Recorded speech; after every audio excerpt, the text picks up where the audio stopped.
বাণীকে নিয়ে অনিরুদ্ধ রায় বাড়িতে গিয়ে সবার সামনে বলে দিল যে বাণী তাদের বাড়ির আসল উত্তরাধিকারী। হ্যাঁ বন্ধুরা, এমনটা হতে চলেছে আজকের পর্বে। বিস্তারিত জানতে ভিডিওটিতে লাইক দিয়ে চ্যানেলটিকে সাবস্ক্রাইব করে পুরো ভিডিওটি তোমরা দেখতে থাকো। গল্পের শুরুতে আমরা দেখতে পারবো অনিরুদ্ধ নকুল কাকাকে বলতে লাগলো, নতুন কাকা সমস্ত হিসাব তো মিলে যাচ্ছে, তবে এই সমস্ত কিছুর আসল মাথাটাকে। তখনই নকুল বলতে লাগলো, সে হলো আমার মা নয়নতারা দেবী। তখন এই কথাটা বলতে অনিরুদ্ধ বলতে লাগলো, ঠাম্মি ঠাম্মি এই কাজটা করেছে? তখন নকুল বলতে লাগলো, হ্যাঁ আমার মা। আমার মা তো দ্বিতীয় বিয়ে করেছে শিব প্রসাদ রায়কে, আর উনিও দ্বিতীয় বিয়ে। আর আমার মা সবসময় চাইতো ওই পরিবারের উত্তরাধিকারী আমি বা আমার রক্তর কেউ হোক। আর সেটা না আমিও চাইতাম, কারণ আমিও তো নয়নতারা দেবীর রক্তের জিনিস। সেই জন্য ওর মতো আমিও হতে চেয়েছি। আমিও একসময় চাইতাম আমিও রায়বাড়ির উত্তরাধিকারী হই।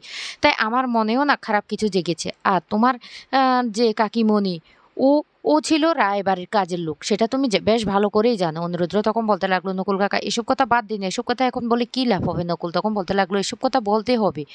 আর ওই কাজের লোকে হলেও আমার না ওর সাথে একটা সম্পর্ক হয়ে যায়। তারপর আমাদের দুজনের সম্পর্কটা এতটা গভীর হয়ে পড়ে যে ও প্রেগনেন্ট হয়ে পড়ে। কিন্তু আমি তো নয়নতারা দেবীর রক্ত, সেই জন্য আমি ওই সম্পর্কটা কিছুতে স্বীকার করতে চাই না। তবে সেই সময় শিবপ্রসাদ রায় কিন্তু আমাকে আমাকে শাসন করেছিল। শাসনটা ভালোর জন্য করেছিল। আমি বুঝতে পারছি, আমি এখন বুঝতে পারছি উনি শাসন করেছিল। তারপর আমাকে ওকে বিয়ে করতে বাধ্য করেছিল। কিন্তু তারপরে ও আমাকে ওই বাড়ি থেকে বের করে দিয়েছিল। ওটা ছিল ওর একটা শাসন। সত্যি ওই শাসনটা না হলে না আমি কিছুতে পাল্টাতাম না। কিন্তু আমার মায়ের তখন একটা জেদ হয়ে যায়।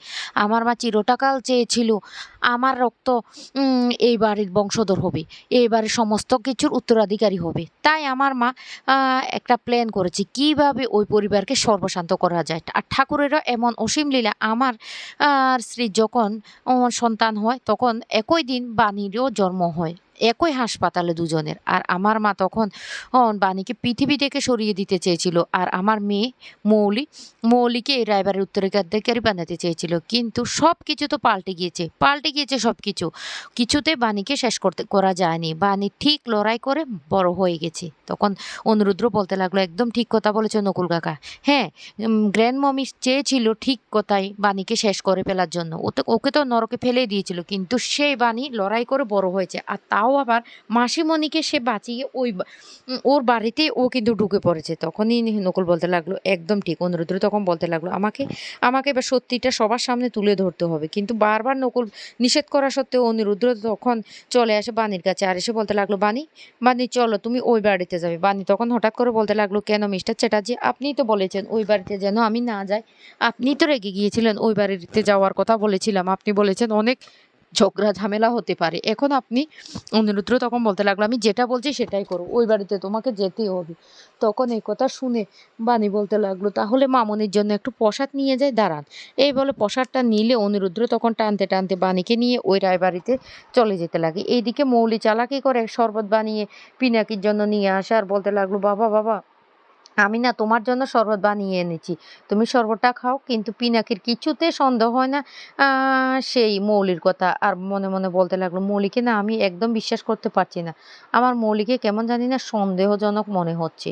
এইদিকে তখনই অনিরুদ্র বাণীর হাত ধরে চলে আসে ওদের বাড়িতে। আর এসে বলতে লাগলো, আসো আসো বাণী, নিজের বাড়িতে নিজে আসবে, তুমি কেন এতটা সংকোচ পাচ্ছ? যা শুনে মৌলি কি এমনকি ঈশানী সবাই চমকে যায়। সবাই তখন ওদের দিকে অবাক হয়ে তাকিয়ে থাকে। তখন অনিরুদ্র বলতে লাগলো, আমি যেটা বলছি সেটাই। এটা তো তোমার বাড়ি, তাহলে তুমি কেন এই বাড়িতে আসতে লজ্জা পাচ্ছ? কেন এতটা সংকোচ বোধ করছো? তোমার মা বাবার কাছে তো তুমি আসবে। তখন ঈশানী বাণীকে দেখে বলতে লাগলো, বাণী তুমি? বাণী তখন বলতে লাগলো, দেখুন না মামনি, বাড়িতে পুজো হয়েছে, তোমার জন্য প্রসাদ নিয়ে এসেছি। আর তখনই নয়নতারা দেবী বলতে লাগলো, ওগো শুনছো, দেখতে পাচ্ছ? এখন পুজোর প্রসাদ নিয়ে জোর করে আমাদেরকে খাইয়ে তারপর দেখো না এ বাড়িতে আসার আবার একটা রাস্তা তৈরি করছে। ওটা ওদের একটা প্ল্যান। অনিরুদ্র তখন বলতে লাগলো, না ওটা আমাদের প্ল্যান নয়। যার যেই বাড়িতে আসার দরকার সে তো সে বাড়িতে আসবে। ও এ বাড়ির মেয়ে না? কারণ মেসোমশাই মাসিমণি ওদেরই তো মেয়ে। বাণী তো ওদেরকে মা বলে ডেকেছে। তখনই মৌলি বলতে লাগলো, ও শুনো অনিরুদ্র, তুমি কি সব কিছু ভুলে যাচ্ছ? মা বলে ডাকলে কোথায় কখন কি করতে হয় সেটা কি তুমি ভুলে গেছো? অনিরুদ্র তখন বলতে লাগলো, না আমি কিচ্ছু বলিনি, আমি যেটা সত্যি সেটাই বলতে চাইছি। তখনই বানি কিছু বলার চেষ্টা করলে তখন পিনাকির কাছে গিয়ে বলতে লাগলো, "না বানি, তোকে উঠে দাঁড়াতে হবে না। তোর শরীরটা তো অসুস্থ। তুই এখানে বস মা।" তখনই মৌলিক বলতে লাগলো, "সর্বনাশ! তাহলে সত্যিটা কি এবার সামনে চলে আসবে? অনিরুদ্ধ কি কিছু জানতে পেরে গেছে? না, না আমাকে জানতেই হবে ব্যাপারটা। ব্যাপারটা কি সেটা দেখতে হবে। কেন অনিরুদ্ধ এসব কথাবার্তা বলছে? নিশ্চয়ই এখানে কোনো না কোনো একটা গন্ডগোল হচ্ছে।" এদিকে অনিরুদ্ধের এই অদ্ভুত কথাবার্তা শুনে অবাক হয়ে যায় ঈশানী। ঈশানী কিছুই বুঝতে পারে না অনিরুদ্ধ কি বলতে চাইছে। অন্যদিকে বানি তখন বলতে লাগলো, "মিস্টার চ্যাটার্জি আপনি এসব কি বলছেন? কিসের কথা বলছেন?" অনিরুদ্ধ তখন বলতে লাগলো, "যেটা সত্যি সেটাই তো বলছি। তোমার বাড়ি, তুমি এসেছো, তোমার মা-বাবা যেহেতু" তখন নয়নতারা দেবী বলতে লাগলো, "ওগো শুনছো? দেখতে পাচ্ছ? এতদিন ছোট বাবা ছিল, এখন এখন দেখো বাবাই হয়ে গেছে। এসব বলে না সম্পত্তি হাতানোর চেষ্টা করছে।" তখন বানি বলতে লাগলো, "এখানে সম্পত্তির কথা আসছে কোথা থেকে? কেন সম্পত্তির কথা আসবে?" তখন এই কথা শুনে অনিরুদ্ধ বলতে লাগলো, "শুনো ঠাম্মি, তোমাকে একটা কথা বলি। এই বাড়ির সম্পত্তি থেকে কে আসলে বঞ্চিত হচ্ছে সেটা কি তুমি জানো?" তখন নয়নতারা দেবী বলতে লাগলো, "আরে কাকে বলছো?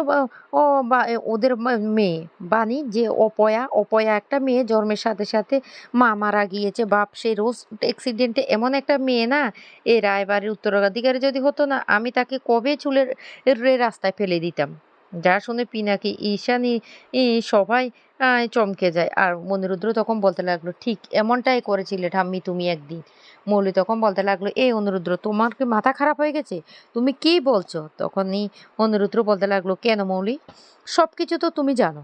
তুমি সবটাই জানো। তাহলে তুমি এখন সবকিছু জেনে কেন এভাবে না জানার ভান করছো?" তখন মৌলি বলতে লাগলো, "কি জানি? কি জানি আমি? তুমি কি বলার চেষ্টা করছো? তুমি কি প্ল্যান করে এই বাড়িতে এসেছো? সবকিছু দখল করার জন্য?" অনুরুদ্র তখন বলতে লাগলো, "না, কার কোন সম্পত্তি কে বঞ্চিত হচ্ছে সেটা তো তুমি বেশ ভালো করে জানো।" তখনই মৌলি ঘামতে শুরু করে। অনিরুদ্র তখন এসে ঈশানীর কাছে বলতে লাগলো, "মাসিমণি, মাসিমণি, ও তো তোমাকে মা বলে ডেকেছে। আর ওর অপরাধটা কি? একদিন তুমিই তো ওকে ভালোবেসেছিলে, তোমার মেয়েকে। তাহলে এখন কি এমন হয়ে গেল যে তুমি আজকে তোমার মেয়েটাকে এভাবে দূরে ঠেলে দিয়েছো? কেন তুমি তোমার মেয়েটাকে বিশ্বাস করতে পারছো না?" আর তখনই পিনাকি মৌলির কাছে এসে বলতে লাগলো, "মৌলি, মৌলি কি হয়েছে? ব্যাপারটা কি? আমি তো কিছু বুঝতে পারছি না। তুই এভাবে ঘামছিস কেন?" মৌলি তখন বলতে লাগলো, "না, আমি কোথায় ঘামছি?" তখন পিনাকি বলতে লাগলো, "এই তো তোর ঘাম ঝরছে। তোর কি হয়েছে? কিছু কি হয়েছে?" তখন মৌলি বলতে লাগলো, "না ড্যাড, আমার কিচ্ছু হয়নি। কিচ্ছু হয়নি আমার।" এদিকে বানি তখন বলতে লাগলো, "মিস্টার চ্যাটার্জি আপনি এসব অদ্ভুত ধরনের কথাবার্তা কেন বলছেন?